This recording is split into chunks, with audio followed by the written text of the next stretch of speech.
우리가 지난 한 7번째 시간 동안에 하나님 나라 복음을 선사하신 예수님에 대해서 살펴보았습니다. 그리고 오늘 이제 마지막 8번째 시간에 이르게 됐습니다. 예수님께서는 하나님 나라의 그 복음을 말로도 선포하시고요, 행동으로도 보여주셨는데, 그 하나님의 나라, 하나님의 주되심을 전하다가 십자가에 달려 죽으신 것을 우리가 2주 전에 말씀으로 나눴습니다. 그런데 이렇게 십자가를 달려 죽으실 때 그 하나님의 주되심을 거부했던 유대교 지도자들과 이 로마 제국이 그 예수님의 그 권세와 능력의 힘으로 예수님의 십자가에 달려 죽은 것이죠. 그래서 그 지난 시간 2주 전에는 그 예수님의 그 하나님 나라와 십자가를 주제로 살펴보았다면, 오늘은 마지막 시간으로 하나님 나라와 예수님의 부활을 함께 나눠보려고 합니다. 예수님의 십자가가 하나님 나라의 복음의 맥락에서 이해했던 것처럼 오늘 말씀, 그러니까 예수님의 부활 역시도 하나님 나라의 복음의 그 맥락으로 연결을 시켜서 이 복음과 이 부활이 어떻게 연결되는지 함께 나눠보고자 합니다. 처음에 교회 이제 부임하면서 어떤 말씀으로 말씀을 시작할 것인가, 이걸 고민하면서 주일 오전에는 예수님이 어떤 분이신지에 대해서 함께 나누고, 또 주일 오후에는 그 복음, 그 예수님을 이제 전하는 그 복음이 무엇이고, 그리고 또 그 복음과 일상에서 우리가 어떻게 살아야 하는지에 대한 그 질문, 그러니까 두 가지 주제죠. 예수님은 어떤 분이시고 복음은 어떤 분인가에 대한 질문을 함께 던지고 함께 찾아보고 나눠봤습니다. 한 7주간의 시간이 흘렀는데요. 예수님이 누구시고 복음이 무엇인지에 대한 답이 어느 정도 좀 정리되셨습니까? 네, 이런 반응이 나올 줄을 알았습니다. 사실은 이러한 질문에 대한 답은요, 우리의 일평생을 걸쳐서 계속 질문하고 답해가면서 점점 확장해야 될 내용이죠. 사실은 우리의 일평생을 다 투자해서 복음에 대해서, 예수님에 대해서 우리가 안다고 한들, 우리가 하나님을 아는 지식이 그 일평생을 다 투자해도 정말 진리의 하나님 앞에서 얼마만큼 되겠습니까? 그런 점에서 우리가 늘 이렇게 복음에 대해서, 예수님에 대해서 늘 질문하시고 말씀을 통해서 깨달으셔야 하는 것이죠. 그런데 사실 이 두 가지 질문은 이 복음이 무엇이고 예수님 어떤 분이시냐라는 질문은 같은 질문입니다. 왜냐하면 이 복음의 핵심이 바로 예수님이시기 때문입니다. 복음이란 하나님의 나라가 온다는 전언이라고 말씀드렸잖아요. 예수님이 바로 그 하나님 나라의 통치자, 곧 주님이시기 때문에 복음을 믿는 것은 곧 예수를 믿는 것입니다.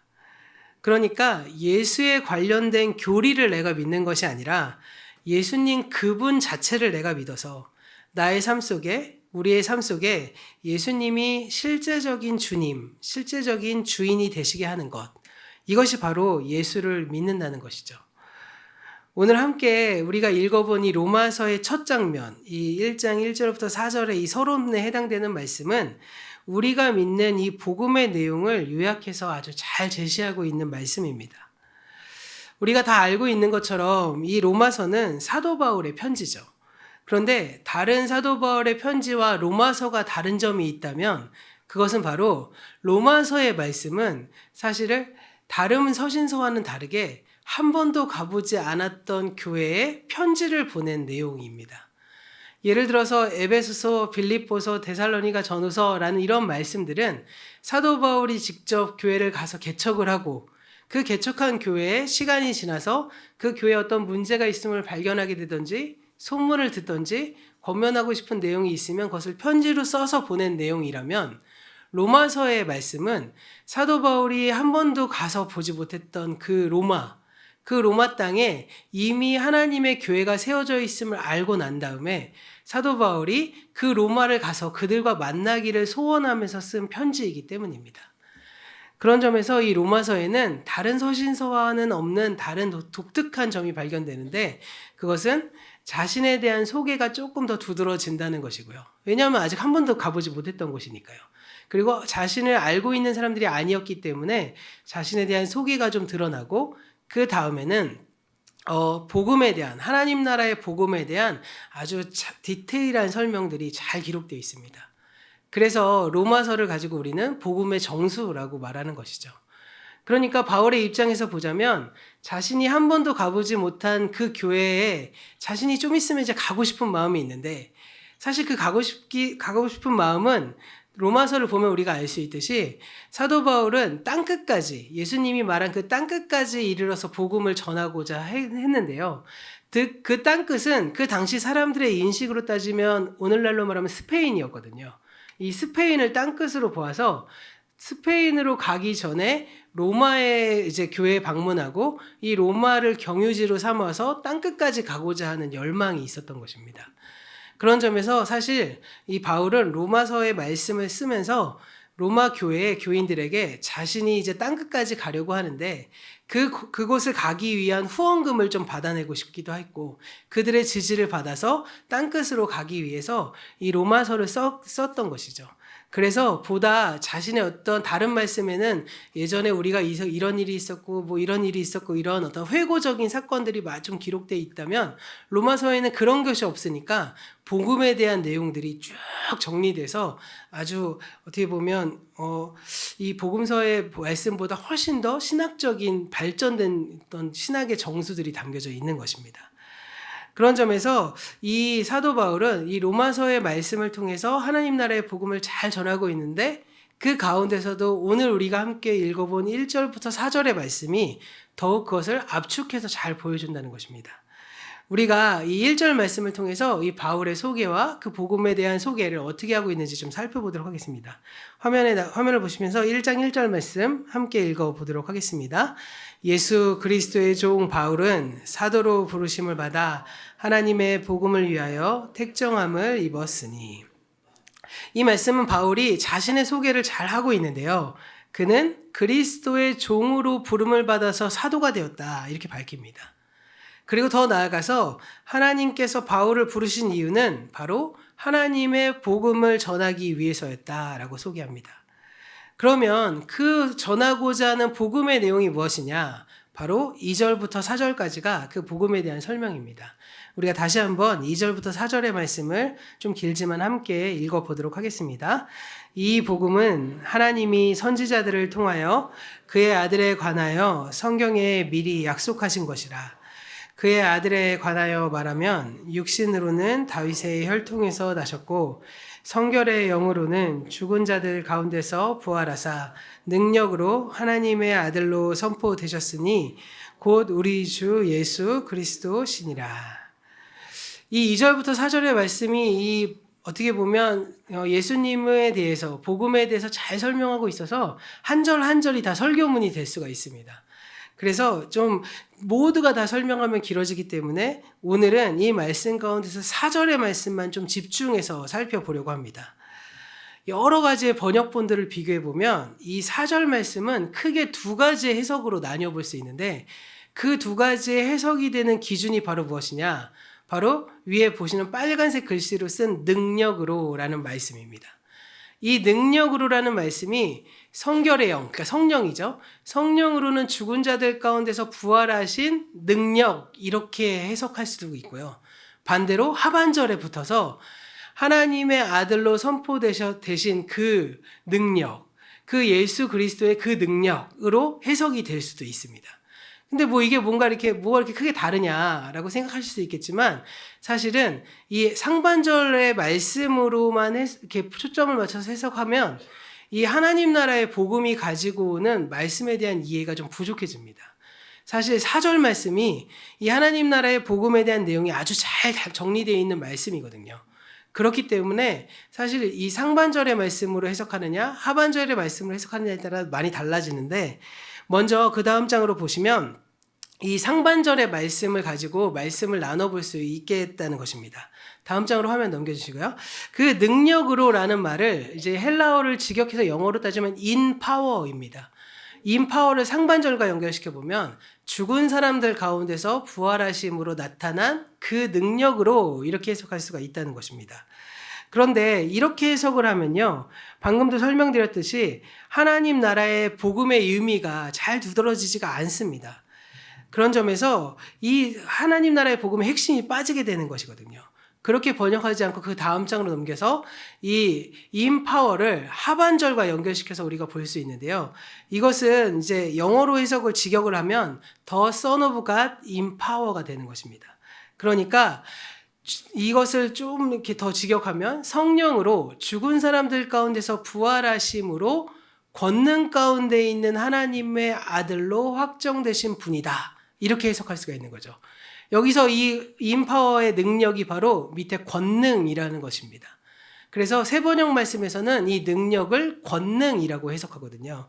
그런 점에서 이 권능으로 해석되는 것을 조금 더 직역해서 살려보자면 성령으로는 죽은 사람들 가운데서 부활하심으로 권능 가운데 있는 하나님의 아들로 확정하신 분입니다. 라는 말입니다.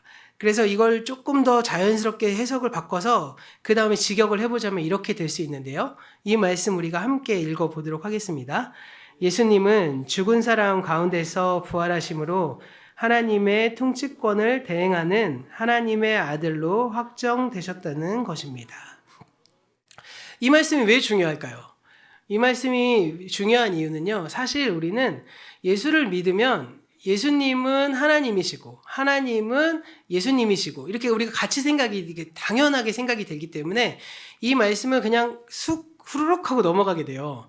그런데 사실 이 당시로 성경이 쓰여질 당시로 이렇게 생각해 보자면 바울은 지금 예수님을 하나님의 아들로 고백하고 있는데 그 하나님의 아들이 바로 이제 하나님을 대신해서 하나님 나라의 주인으로 확정되셨다는 것을 선포해야 될 그러한 책무가 있습니다. 왜냐하면 예수는 하나님의 아들을 선포하신 분이잖아.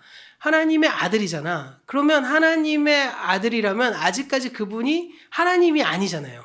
그런데 이제 그분이 하나님이 되셔야 되는 겁니다. 그것을 설명하기 위해서 지금 바울은 4절 말씀을 통해서 말하고 있는 것이죠.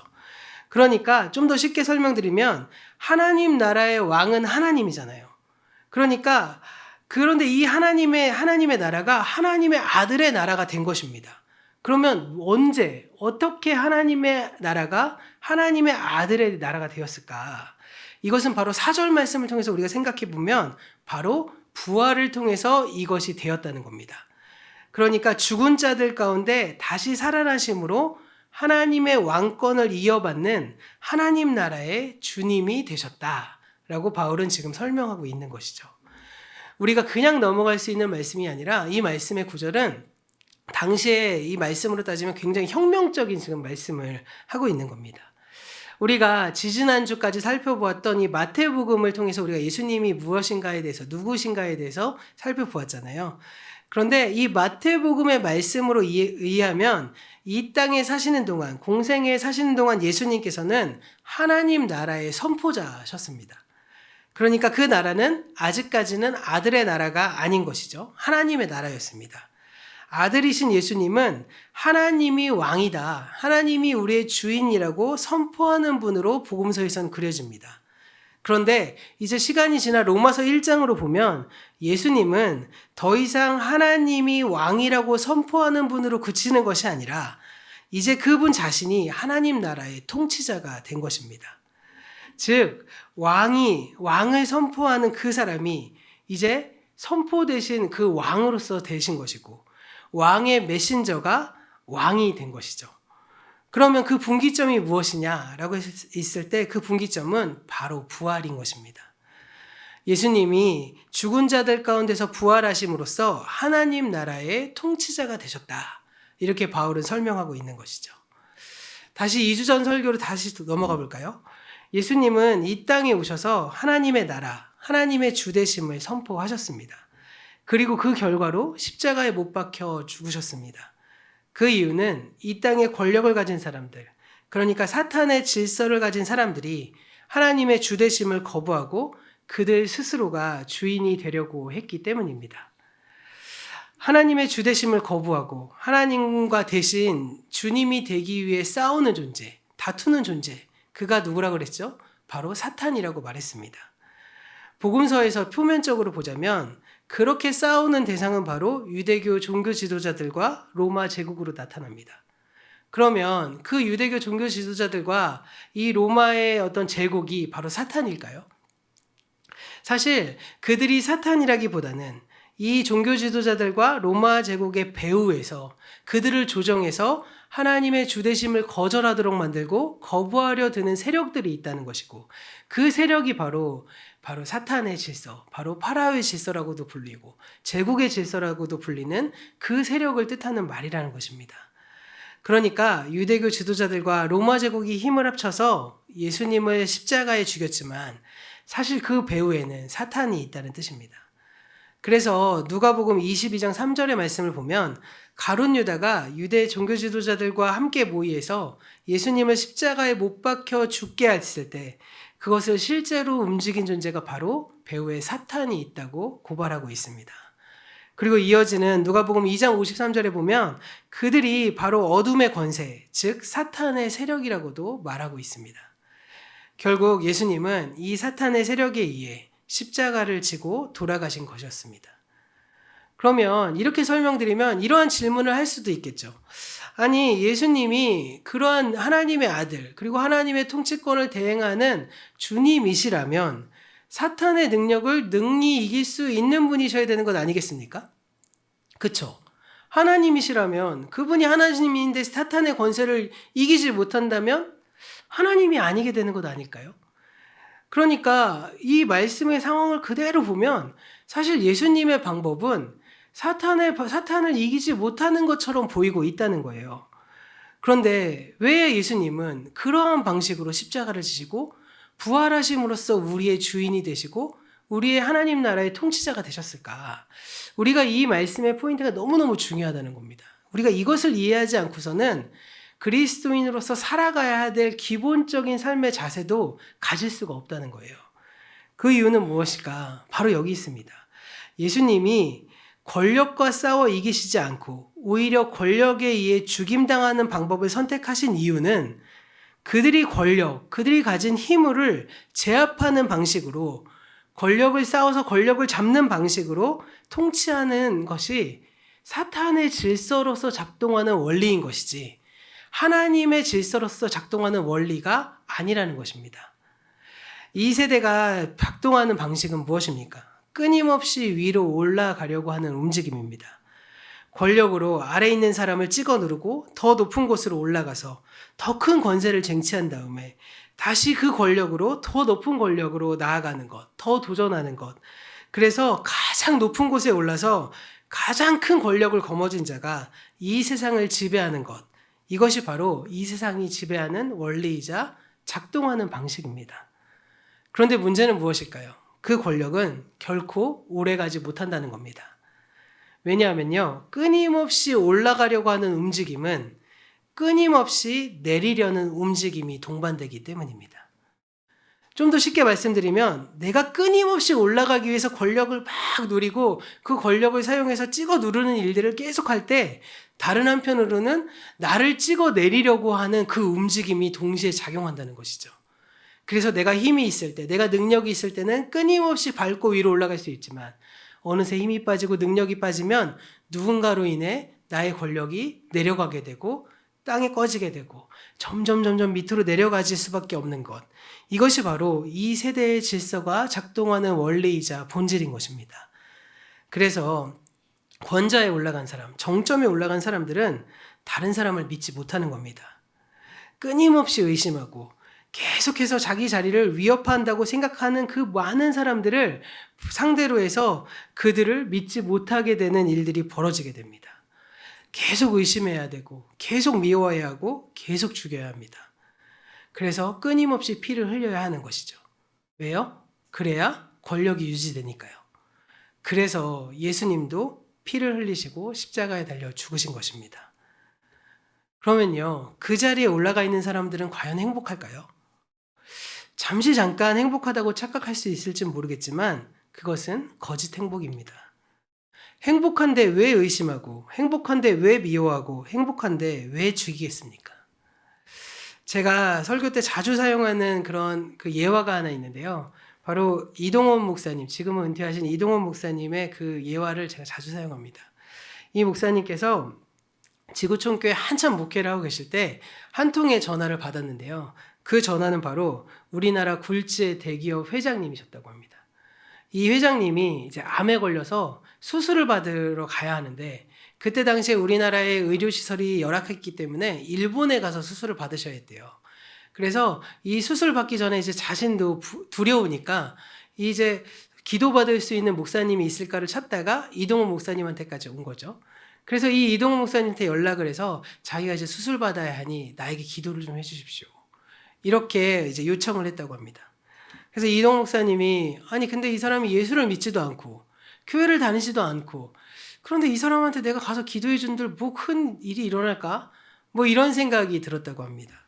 그런데 이 이동호 목사님께서 이 회장님한테 딱 한 가지 질문하고 싶은 궁금증이 생겨서 이제 그 일을 수락하고 가서 열심히 기도해 드리고 그 잠깐의 시간이 났을 때 그 궁금증을 풀기 위해 질문을 던졌습니다. 그 질문이 무엇일까요? 회장님 행복하십니까? 이걸 물어보고 싶었던 겁니다.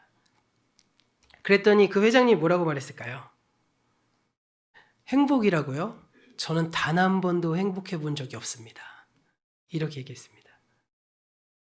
우리나라의 예산보다도 더 큰 돈을 가지고 있고 그래서 우리나라보다 더 큰 힘을 가지고 있고 전 세계에서 엄청난 힘을 유지하고 있었던 그 사람 역시도 우리나라로 따지면 가장 권력의 정점에 있었던 그 사람 역시 행복을 누리지 못하고 그 자리에서 전전긍긍하며 살아가고 있었다는 것이죠.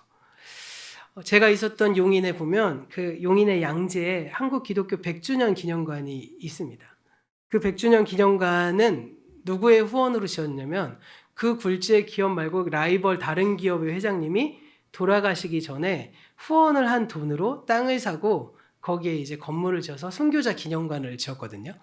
근데 재밌는 사실은 무엇인지 아십니까? 그분이 우리나라 5대 종파에 각각 똑같은 돈을 기부하시고 돌아가셨습니다. 왜 그랬을까요? 뭐가 진리인지 모르니까 그런 건 아니겠습니까? 그 돈으로 한국교회는 좋은 건물을 지었는데 하여튼 그 이유는 무엇이겠습니까? 행복하지 않고 불안하고 불행한 삶을 여전히 누리고 살아가고 있는 인간의 모습입니다. 권력을 잡아도요, 행복하지 않는 이유는 무엇일까요? 그 권력을 내가 소유했다고 생각하는 그 순간 사실은 권력이 나를 소유하기 때문입니다. 권력에 의해 내가 소유되는 것이죠. 그래서 이를 영어로 해서 possessed by the power라고 말합니다. 이 영어로 possessed라는 말은 두 가지 의미가 있는데 첫 번째로 바로 무엇인가에 홀렸다라는 뜻을 가지고 있고요. 또 한 가지는 소유했다는 뜻을 가지고 있습니다. 그러니까 권력을 소유했다는 건 다른 의미로 말하면 권력에 홀려 있는 상태를 뜻하는 말이기도 합니다. 왜냐하면요, 권력의 배후에는 사탄이 있기 때문입니다. 영화 반지의 제왕 보신 분들 계실 것입니다. 이 반지의 제왕은 우리나라 기독교 판타지 소설의 정말 백미라고 할 수 있는 중요한 소설 중에 하나인데 이 영화 반지의 제왕을 보시고 소설을 보시면 이 반지를 획득하는 그 순간 나는 온 세상을 소유할 수 있습니다. 그러나 반지를 획득함으로써 그 모든 권력을 손에 넣는 그 순간 그 사람이 주인이 되는 것이 아니라 오히려 반지의 노예가 되어서 나락으로 떨어지게 됩니다. 권력을 소유하는 그 순간에 권력이 자신을 소유해 버리기 때문입니다. 그런데 이러한 사실을 그 등장인물들이 모를까요? 다 알고 있습니다. 그런데 그럼에도 불구하고 그 반지를 얻으려고 다 귀다툼을 합니다. 욕망을 버리지 못하는 거예요. 그래서 결국 뭐가 되나요? 골룸이 되는 것입니다. 그것이 바로 이 세대의 질서의 민낯인 것입니다. 그런데요, 이와의 반대되는 움직임이 있습니다. 바로 하나님이 창조하신 세계는 이 세대의 질서와는 정반대 방향으로 작동하는 움직임이 있다는 것입니다. 그것은 이 세대의 질서와는 다르게 끊임없이 아래로 내려가는 움직임입니다. 그것이 바로 하늘 보좌를 버리고 사람으로 이 땅에 내려오신 예수님의 모습입니다. 세상은 위로 올라가려고 할 때 예수님은 아래로 내려오셨습니다. 세상이 큰 자가 되려할 때 예수님은 가장 작은 자가 되셨습니다. 세상이 모든 것을 소유하려 할 때 예수님은 가장 약한 자가 되어서 모든 것을 버리셨습니다. 세상이 힘을 얻어서 강한 사람이 될 때 그 다른 사람을 죽여서라도 권력을 얻으려고 할 때 예수님은 오히려 그 권력에 의해 죽임을 당하셨습니다. 이렇게 예수님께서 끊임없이 아래로 내려가서 그 움직임의 극단에는 죽음까지 내려가신 것, 이것이 바로 십자가 사건인 것입니다.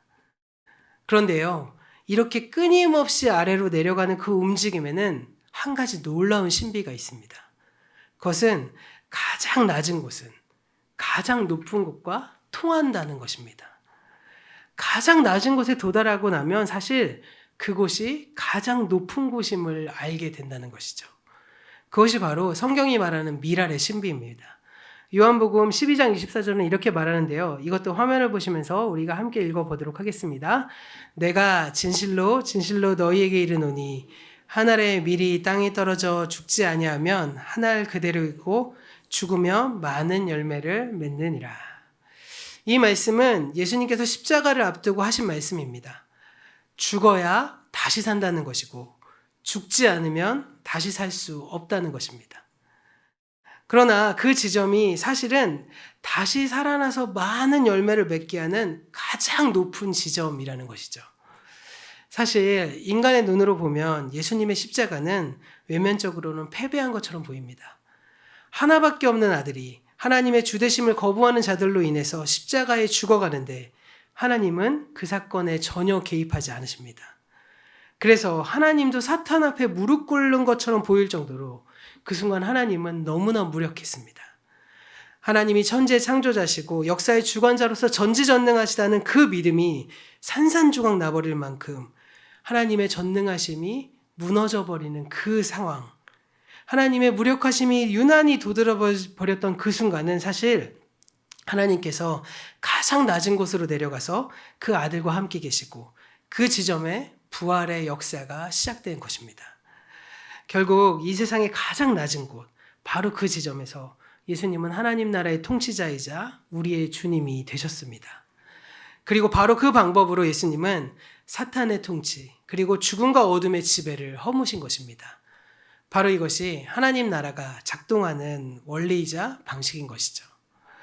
그런 점에서 예수님께서 선포하신 그 하나님 나라의 복음, 즉 하나님께서 여기에 오셔서 우리의 주님이 되신다는 그 전언은 이곳에 버젓이 우리의 주인 노릇을 하고 있는 그 사탄의 세력, 그 사탄의 질서를 하나님이 친히 허무신다는 것입니다. 그렇기 때문에 이 싸움은 어떻게 보면 하나님 나라를 이 땅에 오게 하는 이 일들은 우리에게 영적인 전쟁이 될 수밖에 없는 것이죠. 그런데 문제는 무엇입니까? 이 싸움은 이 세상이 원하는 방식, 고지를 점령하는 방식으로 내가 이기고 네가 이기고의 싸움이 아니라는 것입니다.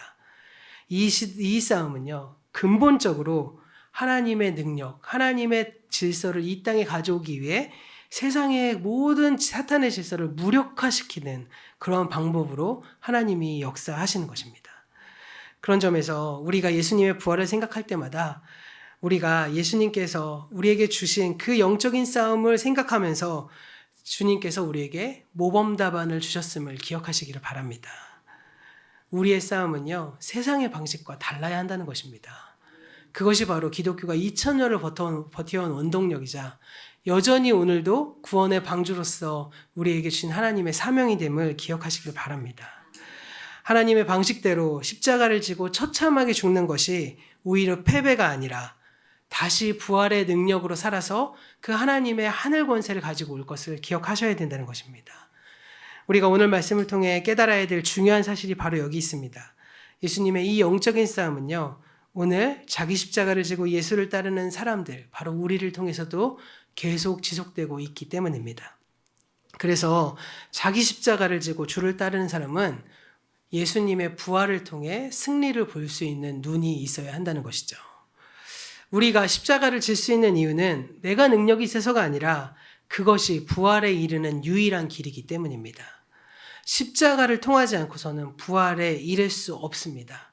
즉 죽어야 다시 사는 것입니다.